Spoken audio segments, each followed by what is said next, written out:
What's up, guys? Welcome back to the Homemade Edition, and today I want to talk you guys through how to make milk washed punch. So if you'll forgive the ridiculous intro, milk washed punch is one of my favorite things to make in the summertime and also during the holidays because it's great for sharing with family and friends. So what is milk washed punch? Well, basically milk washing is an idea that came out of the 1700s when distillation was not as good as it is nowadays, and it was a way to make things a little bit more palatable. It sounds gross, but basically what you do is you combine some sort of an acidic punch base with whole milk. By combining the acid and the milk together, it curdles the proteins in the milk, and then you allow it to sit for a while, absorbing the nasty, bitter compounds that don't taste so great, and then you strain out all of those curds that you've formed, and you're left with a clarified punch, which is then softened in its mouthfeel by the liquid part of the milk being left behind. So this is not exactly dairy-free. I don't know if it's keto, but it's friggin' delicious, and I'm gonna show you guys how to make it.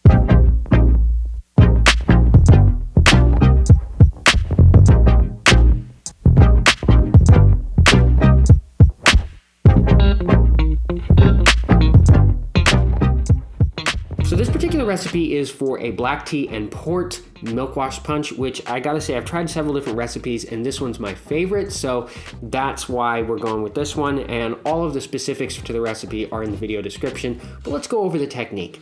So the first thing you're gonna wanna do is brew some black tea. It does make a difference if you use a really premium black tea, but I actually don't really bother because it's a very subtle difference. So, cheap Lipton tea is just fine. You want to end up with 2 cups of brewed black tea. Once you've got your tea brewed, you're going to add 1/3 of a cup of sugar and 1/3 of a cup of lemon juice. Now, I like to actually brew 1 cup of double strength tea, add the sugar, get the sugar to dissolve, and then add an equal part, so 1 cup of just water to cool it down as I start adding the other ingredients. Otherwise, you're going to have to wait, half an hour for your tea to cool off before you start putting everything together, because you don't really want to mix your rum and port with boiling tea. It's just not a good idea. So 1/3 of a cup of sugar and 1/3 of a cup of lemon juice with your 2 cups of tea, or 1 cup of tea and then 1 cup of water. If you do the 1 cup, make sure it's double strength, and then 2/3 of a cup of a ruby port. You could use a tawny, but calls for ruby and it works awesome. I don't know why I'm giving substitutions. Just use ruby port. It's gonna be the same price. It's going to be the same price. And then 2/3 of a cup of a Batavia Arrack, not to be confused with Arrack, which is, I think, a Middle Eastern thing or a Turkish thing. Batavia Arrack comes from Indonesia, and it's basically a funky rum, and it gets its funk from fermented red rice. In this particular bottle, about 2% of it is from fermented red rice. Any kind of a funky rum is going to work. Personally, my favorite would be just an inexpensive cachaça. I mean, that's what I would go with. You mix it together until everything's combined, and then you pour all of that into a container with a cup of whole cow's milk. You could use fat-free milk, but this wouldn't work. So it needs to be whole milk. You need to have at least 3% milk fat for this to work properly. And you'll see as you start adding the punch to the milk, it's gonna start curdling and kind of just making a mess, honestly.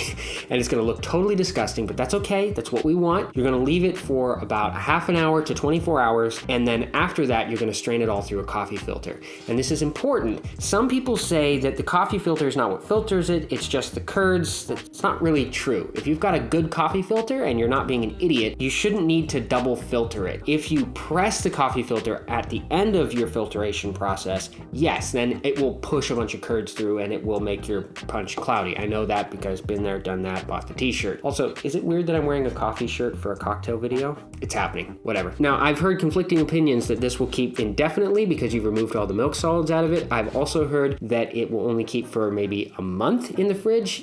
Use your best judgment. This is not an official recommendation. combination. You do you. If you're making something at home and it makes you sick, that is on you, not on me. Now to serve, you can serve it in a glass over ice, and then I like to top it with a little Peychaud's bitters or Angostura bitters. It kind of depends on what your preference is. The Peychaud's looks absolutely badass. The Angostura kind of looks like you know, a small little bird farted on it, but whatever, you do you. But honestly, even though this looks really cool, I like to serve it just up in like a little coupe glass or something. But as I was making this recipe, I had this thought that maybe it would be good with tequila. So I actually tried that out, and we're gonna kind of A and B this. Now I probably should have done this differently, and because I topped this with Peychaud's, but we can do the same thing with tequila punch. It's a little bit of a different flavor. It has a less of a perceived sweetness. It seems a little bit drier. It seems a little bit more unrefined, a little bit harsher, and that might just have to do with the nature of tequila versus rum. Rum tends to be a little bit more of a rounded spirit. If you guys are wondering what do these taste like, well,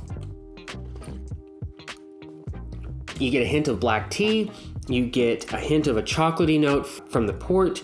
It's a robust, rich flavor, but it's very mellow and smooth. There's no harsh edges on this. This is a very, very popular drink with a lot of my friends' wives. And it's honestly, it's one of these things that people say is really dangerous because of how smooth it is, but part of why it's so smooth is because it's really low ABV. It's like 9.5% or something like that. So, you know, if you drink an entire fifth of this, you're really not gonna be that drunk. It's delicious. And yeah, it has a little bit of alcohol in it. Some people like to spike it with, you know, half and half with gin. I like to serve it just either on the rocks with some bitters or up. You know, you just experiment with it. Now, as for the difference between the rum and the tequila,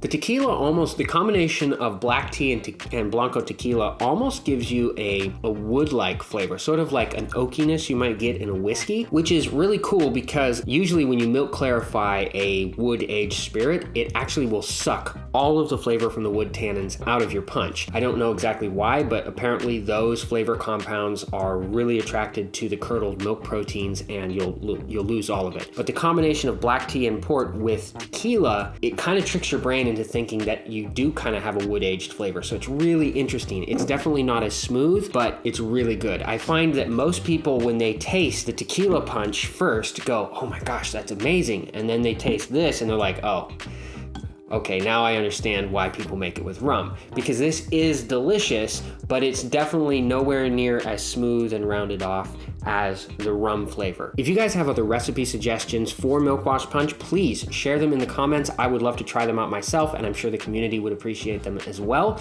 Again, all of the specific measurements are in the description, as well as the brands that I used. So if you want to know exactly what I'm doing, you can see that pretty easily. Thank you guys for stopping by. My name is Luke. This is the homemade edition. If you liked it, smack the button. If you want to see more content, come back to the channel, subscribe, and if you want to support me, check out the links in the video description to Patreon. I also have several other channels, so if you're curious about the other kinds of content that I make, check out those links. Until next time, my name is Luke. I hope you guys stay safe, don't get too drunk, and cheers.